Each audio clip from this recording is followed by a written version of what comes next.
Yo, what is up, all you primetime players, all you primetime fans, all you newcomers that's just coming on to the podcast? This is your boy Primetime Scott, or Zechariah Scott. So for this podcast episode, I'm beginning into the NBA playoffs, basically the Western Conference Finals and the Eastern Conference Finals. So currently, right now, let's get into the Eastern Conference because that's gonna be easier to talk about. Breeze through real quick. So for the Eastern Conference Finals right now, tonight it's going to be Game 4. So we could be seeing Boston sweep the Pacers. Because Boston right now, I believe, is currently. I believe they are currently. It's 3-0. I believe it's currently 3-0 right that at this time it's recording. I'm recording this Monday around 11:30. So let me see. Don't care. Scores. Yep. Right now it's Boston versus Pacers. Is gonna be playing at Indianapolis. 7 o'clock. 7 p.m. Central Time on ESPN. As far as the spread, Boston is supposed to win. Boston has a minus 7.5 spread. The total spread is 220. Yeah, 220 points. .5. The money line. Indiana really has the money line, but Indiana has a high money line because if they win, you get a higher payout. And Boston is the favorite right now. Boston is expected to win, and nobody really has Indiana winning tonight. But I feel like Indiana might have a chance to at least pick up. If this was ever the chance, this is the last chance to at least pick up one win and not get swept in the Eastern Conference Finals. But if they do get swept in the Eastern Conference Finals, it's because they don't have their main star. They don't have their star player. They don't have Tyrese Halliburton, right? And Tyrese Halliburton, he would normally give you his averages for the season.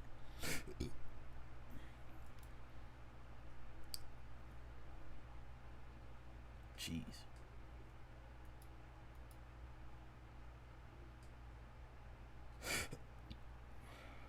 All right.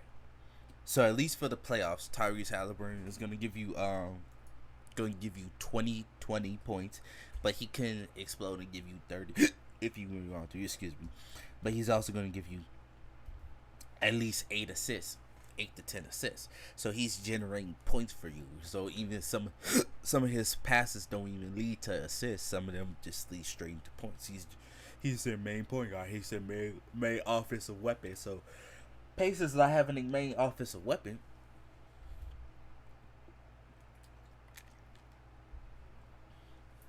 That means a lot of points is not on the board.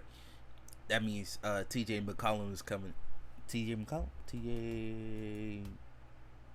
McCollum is coming in, and it's really not good. Looking good. It's really not looking good. So the bottom line is the Boston Celtics looks to clinch the series over the Pacers in the game 4 of the Eastern Conference Finals. Last game the Boston had came back, and it was crazy. It was a crazy run. Boston had came back because Drew Holiday was just making plays, making steals, making making them turn over the ball, getting turnovers. But the Celtics defeated the Pacers, 114 to 111 in their last matchup. Jason Tatum led the Celtics with 36 points. The pace the when the Pacers are normally healthy, they average 123 points and have outscored opponents by 3 points per game. The Pacers average around like 14 more points than the Celtics allow.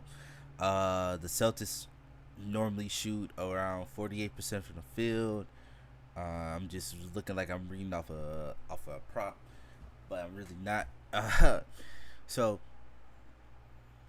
in my basketball knowledge, in my basketball my basketball knowledge that I do have. I feel like yes, the Boston Celtics are gonna win. Yes, I would bet that the Boston Celtics are gonna win tonight. If you have any bets going on, if you got any ESPN, DraftKings, FanDuel, whatever betting thing that you use, uh, I would bet. I would put it on Boston, man. Put it on Boston. You're not gonna get much money for it. Especially when it comes down to money line, you're not going to get much money for it. You would get more bigger payout if the Pacers were somehow to win, but I feel like Boston's going to close. If Boston is smart, they close it out. And then you have a 10-game wait. See, that's the problem when the Eastern Conference Finals ends early, basically, because now we all have a 9 to 10 day wait just for the NBA Finals to start. So the NBA, they're not gonna move up the NBA Finals. The NBA Finals are gonna start on June, I believe June the 6th. So if the Pacers if the Boston Celtics would win tonight, win Game 4, they basically get 10 days rest, and then Mavs were to sweep the Wolves, they basically get 9 days rest, and now we're waiting about 9 days for the NBA Finals. There's a lot of stuff that can happen in that 9 days, and people are just gonna be like, "Oh, the finals? When did the finals start? When did the finals start?" I feel like the NBA should move up the finals. That's me personally, just so they get that wow factor, and we can finally get a good series going. Because Mavs versus Celtics is gonna be a good series. Now, who do I have in that series? I am probably gonna take the Mavs, honestly, because I don't think Jason Tatum is gonna constantly be that guy, be that main star, that main scorer that he needs to be all series. I feel like Jason Tatum's gonna hide, and he's gonna have a not so he's gonna have an iffy. He's gonna struggle a little bit. And I feel like Luka and Kyrie are just too good of the closers. If the Mavericks somehow keep it close, I feel like Luka and Kyrie could close it out, and they could still, not even steal games. They could just close out games, and they could win. They could win. Like if you look on Boston, you can't really tell me Jason Tatum is a closer. Like Jason Tatum is not really a closer right now, and you're trusting Jaylen Brown.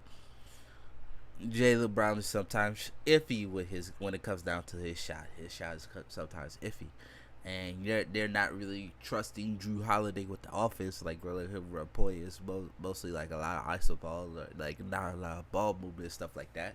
So it's gonna be way easier for the Mavs to guard, because there's not a lot of ball movement, and you're not making Luka and Kyrie work on defense.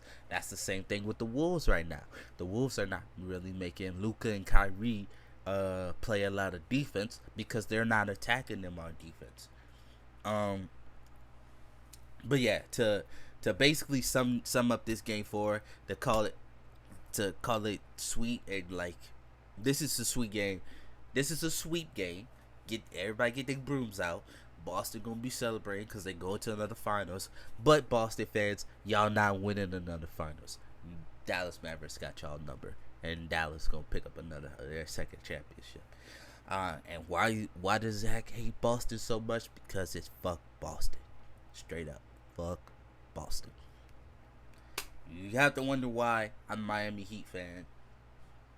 It's fuck Boston all the time, anytime. Fuck Boston. Don't care. I said the F word too much. YouTube might be, well, I'm not even gonna get monetized. So as far as the Mavericks and the Timberwolves series, I'm taking originally in this series, I was thinking the Timberwolves are gonna pull it off. This is gonna be a good series. It's gonna be a close series, because I was thinking like, oh well, Minnesota's gonna be actually be able to use their size, and they're gonna understand that everybody is shorter than them. So if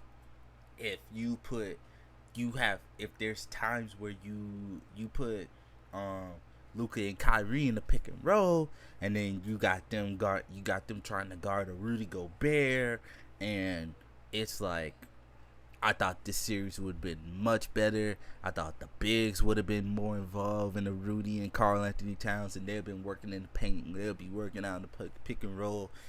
They'll be making Luka and Kyrie tired and actually having to play defense and stuff like that. Ant's doing his thing. Like Anthony Edwards is doing his thing. He's doing the best that he can, but he understands that when Rudy Gobert is on the court, he can't get to the paint. So if he can't get to the paint, he's settling for a lot of difficult mid-range shots. He's settling for a lot of threes and stuff like that. And his shot sometimes is going, sometimes it's not going. But it's like Ant is better when he could get downhill, but he can't get downhill with Rudy Gobert because they know you're not passing to Rudy Gobert.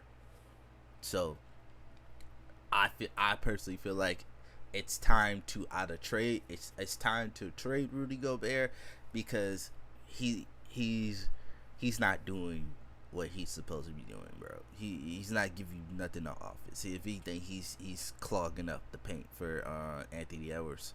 And you say, Zach, well, why is Rudy Gobert struggling? Why is the defensive player of the year struggling? Well, if you think about it, and I can't remember who said it.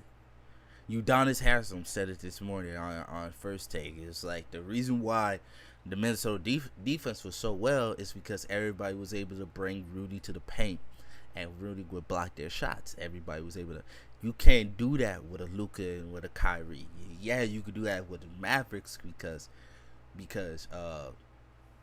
they only had one shot creator. But when you got Luka and Kyrie on the court, and then you got the lob threats in Galford and Lively, which hopefully Lively does well, and you don't necessarily need to rush him back for Game 4, but hopefully we see him in the NBA Finals. He took a nasty hit in the back of the neck, so hopefully he checks out all well. But yeah, man, like, but yeah, it's the Minnesota defense, they can't play the same way how they played Denver, and they're playing too big. They gotta go to a small ball lineup if they even want to take a game. Like honestly, my starting lineup would be Mike Conley, Ant, what's boy name? Number 30, Daniels. I'm putting Nas Reed, and then I'm putting Cat, and then the reason why I'm putting Cat in so early so I can let Cat work in the post. I can let Ant work in the post. If Cat wants to sit there and shoot those threes, which he's 4 for 32, and he's saying he's putting up a lot of shots, I don't believe he's putting up a lot of shots like that. All those mean shots a day, and you're still struggling from 3. I don't know. But like you got to put Rudy Gobert to the bench. You gotta put Rudy Gobert to the bench. I'm sorry, he's a 4-time defensive player of the year, but he's only a 4-time defensive player of the year because everybody else has a system on why it makes him look good. It's not because Rudy Gobert could guard the perimeter. Like, if we're being honest, Bam Adebayo or Anthony Davis should have won a whole lot of those defensive player of the years. Wemby could have won the defensive player of the year this year because Wemby was even out guarding the perimeter.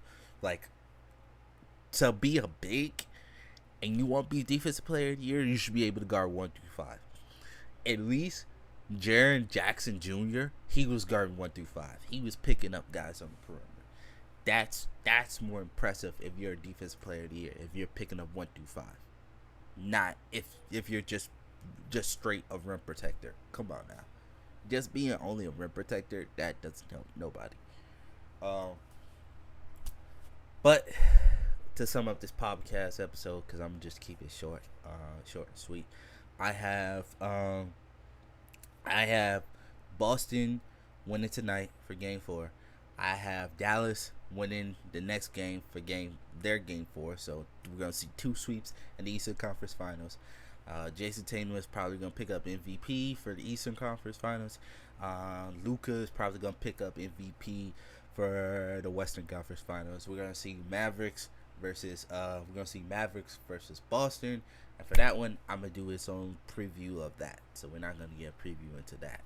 But we're rounding out 15 minutes, so this is a good time. So I will catch y'all later.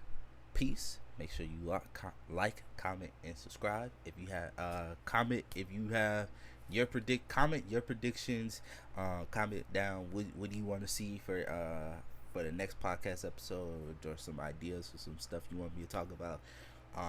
Comment down below if you want to join the podcast episode. I'm open to anybody coming up here joining. If you feel like you want to talk some sports, talk some gaming, talk about anything, let me know. Just comment down below or shoot me a DM.